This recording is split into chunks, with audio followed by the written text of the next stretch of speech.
Welcome back to the Weitzypod. We took a little break, but I'm back. The NBA has started. We are a week into the season, and I'm incredibly excited. It's been awesome so far, and wanted to do a little episode about some of the things that stood out in the first week. It's pretty funny because I just realized I'm busy every evening until the end of June, thanks to the NBA being back now. I want to watch games each night. Um, yeah, where we are right now, the Bulls are leading in the East. I mean, they're 2-0. And the Spurs and OKC are leading in the West. They're both undefeated, the only undefeated teams left in the West. And here's the question of the week, actually.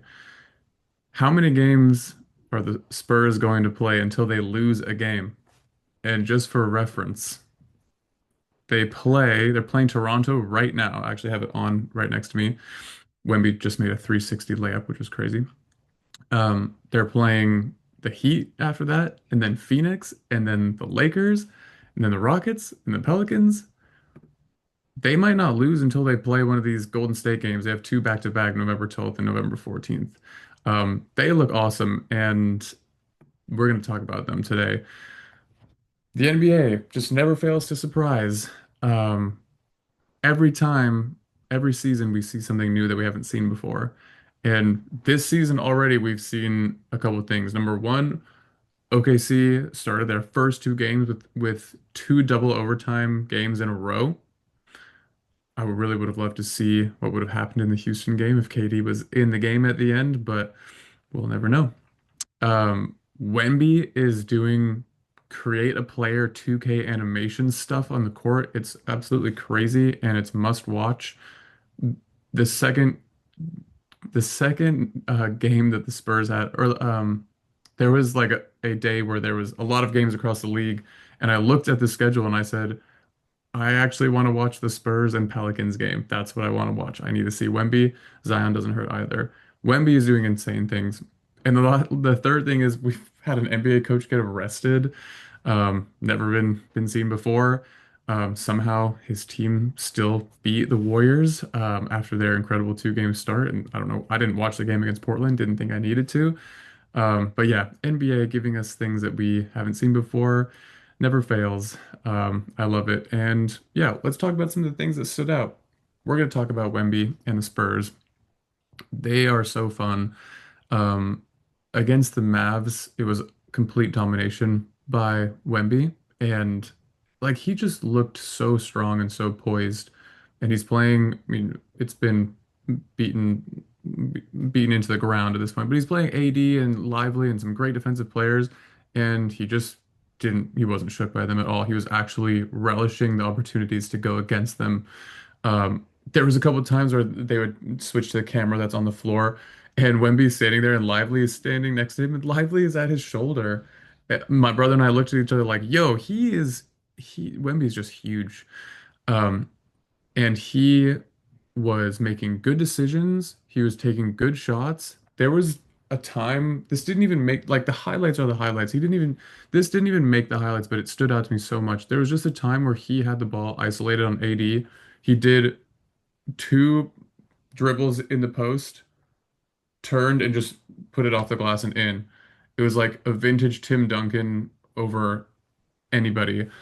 It looked so easy to him, and it's pretty scary that he was able to just do a fundamentally sound move that easily. And then, of course, he's doing insane stuff like we all saw the block on one end, come down, dribble between the legs a couple times behind the back, and then step back three and one. He was doing like crazy turnaround shots as well. But him having that foundation of the fundamentals like unlocked and something he can do at any point, like I feel like just makes him able to cook however he wants. And we just get to see this guy create and do stuff that we've never seen. Um, when I'm thinking about that 2K animation, I'm just thinking about like he drove baseline, he was going up, they call a foul, and I'm thinking, okay, he's still like they just blew the whistle. He's still on his way up, and he's going to the other side of the basket. How is he going to finish this? And he just brings it down and boom over his head, and it really just looked like a video game. For anyone that's played 2K, you know exactly what I'm talking about. And it was beautiful to watch. I this is what makes him must see TV because he's gonna do stuff like this every night. Like who knows? All right, other things. French French Vanilla is my new favorite nickname in the NBA. That's Luke Cornett and Wemby on the floor together. I think that's fantastic. Last thing on Wemby, it looks like the only way that you can beat him is to get him into foul trouble. Um, because you just have to get him off the floor. If he's on the floor, he's going to be effective and he's going to be disruptive and he's going to be dominant.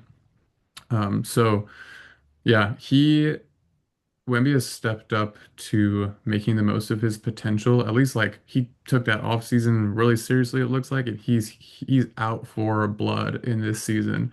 And it just actually made me think today that Kobe would have really loved to see this guy and watch him work and maybe even like work with him. I wonder if they ever met, but I think that those two would have really gotten along because in this era of players are cool with getting unders on their stats to make a quick buck. This guy's like, I'm gonna be the best I can be. I'm gonna be the best in the world, and Kobe would have loved that. Yeah, I watched him against or I watched the Spurs against the Pelicans. Shout out to Zion because he looks like a different player. Like if you're just looking at the screen from far away, he's moving like a guard, and but he's still super powerful.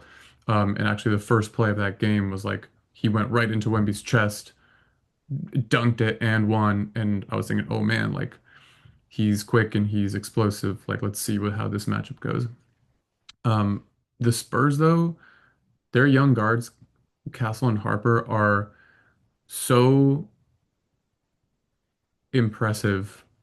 Castle is they're both crazy on defense, like active and they're so athletic.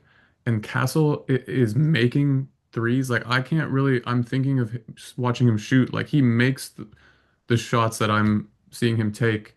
And Harper is like he's really slick. He gets into his spots around the rim and he's able to finish.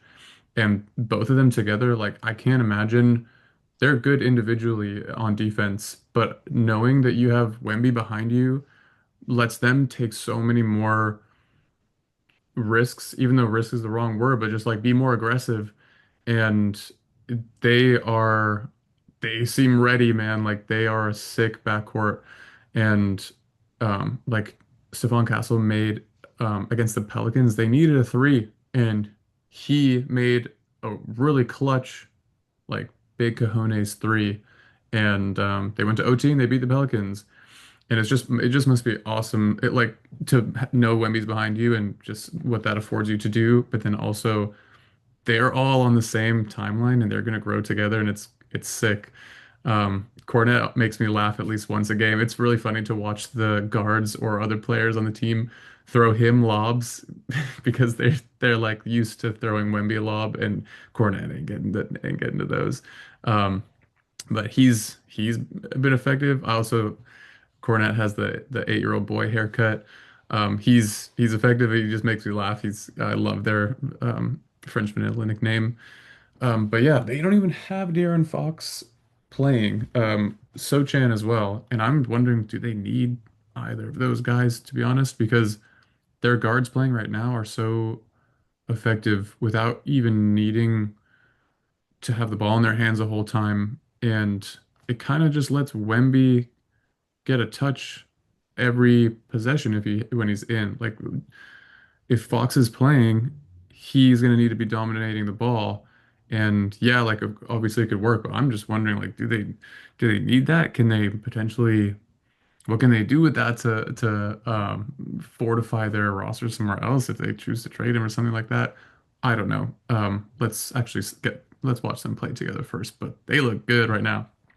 Okay, another thing that stood out to me, another team, another player, Steph and the Warriors, my beloved. Um, watching them play against the Lakers and the Nuggets, it was really cool because it's just a reminder of like how like he's Wemby is dominant in his own way, and Steph is dominant in his own way. Like his play style is so different and it's so unique and it's so fun to watch, and he's so good. Like this is he's scored 100 points faster than in any season of his career, and he is making insane shots and shots that needed to go in as well. Like they were down to the Nuggets all the way up until the end of regulation. There was one play, I don't know if it was an OT or after, but where Steph, I think it was before OT. Sorry, if it was an OT or beforehand. I'm excited. It was before OT, I'm pretty sure, where we needed a three and we inbound the ball. Steph gets it like into in our half or into the half that they're shooting against. And Draymond comes to set him a screen. He's setting like it's pretty far away.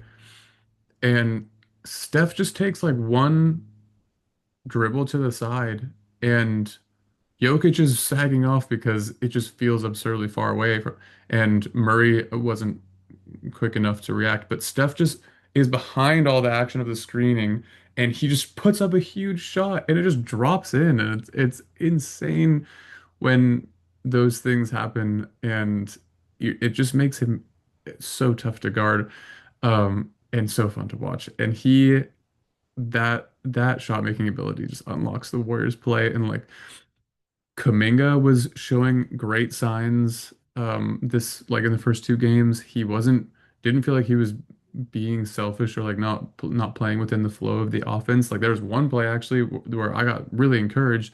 It was like a three-man game with him, Draymond, and Steph. They run a little action and they got an easy layup and it was Kuminga was part of that action and he knew exactly what to do and it looked so natural. And Draymond and Steph's just still have their connection and it's firing on all cylinders. Like there was a play where like they're swinging the ball around or something. Draymond gets it and without even looking, like it's clear that he knew what was going on. He just drops it behind his right hip and Steph is curling off this way and Steph just gets it. And I was like, dude, Draymond didn't even look. He just knows exactly what to do as soon as he catches the ball. Like he knows where that's going. And that is so special and it's so fun to watch. Um, yeah, also shout out to Aaron Gordon, Bay Area's own. He always balls out when he's in the Bay, but his first eight threes he made them and he ended up with 50 points. Like the guy is sick. I I think he's awesome. I will say it for the thousandth time on this channel. I played against him. He was a man amongst boys when we played. But no, he's awesome. And yeah, two other quick things, and then we'll wrap up for today. Um, has KD ever played with a great big man like Alperen Şengün? I don't know. I don't think so. I went through the teams. I don't think he did. It's pretty cool to see him play with another dominant player who is playing a like a big spot, and they have Steven Adams playing center as well. So like KD doesn't have to be guarding a guy who outweighs him. And it's just it feels like KD is really stoked on and really bought in on where the Rockets are. Um, and damn, he's still so effective. Like on the Suns, I was thinking. This guy is like, okay, he's not unique anymore. Like he doesn't like he can score, but so can so many other people. Um, but he in that first game against the Thunder, like he was bringing it and he is making tough shots. And I just love that he's a competitor and a baller. And he's on a good team now. Like let's see what happens. This is gonna be fun. I'm gonna be rooting for him. And then the last thing is. Watching the Cavaliers this year has been pretty cool because Lonzo is on the Cavs and he's getting those Ty Jerome minutes and actually playing more because Darius Garland is out. But I love that Lonzo is on a team that has the chance to do big things. I've always really liked his game. He's so savvy and he pushes the pace more than Ty Jerome or Darius Garland would, I feel. Like Lonzo's always looking up and his feel for his teammates is already showing like great results. Like he's setting up Mobley and Jared Allen for easy buckets.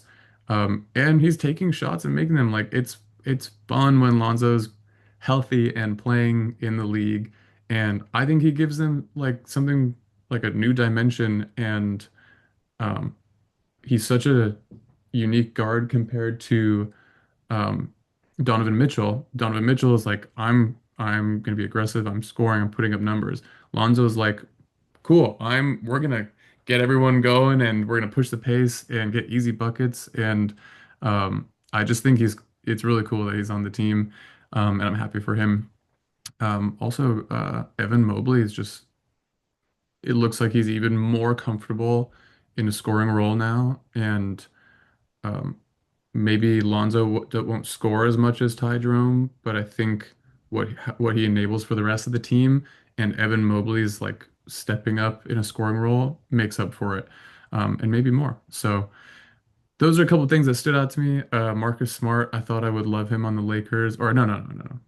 I thought that because he was on the Lakers and I root for the Lakers that I would like him, but he was playing the Warriors in the first game and he was acting like a little kid, and I was trying to be open-minded with him, and I immediately don't. I still don't like him. So that stood out to me too. But yeah, first week of the NBA is in the books. We've got a lot of great basketball ahead of us, and I'm so excited. So um, stay tuned. We'll talk to you next time.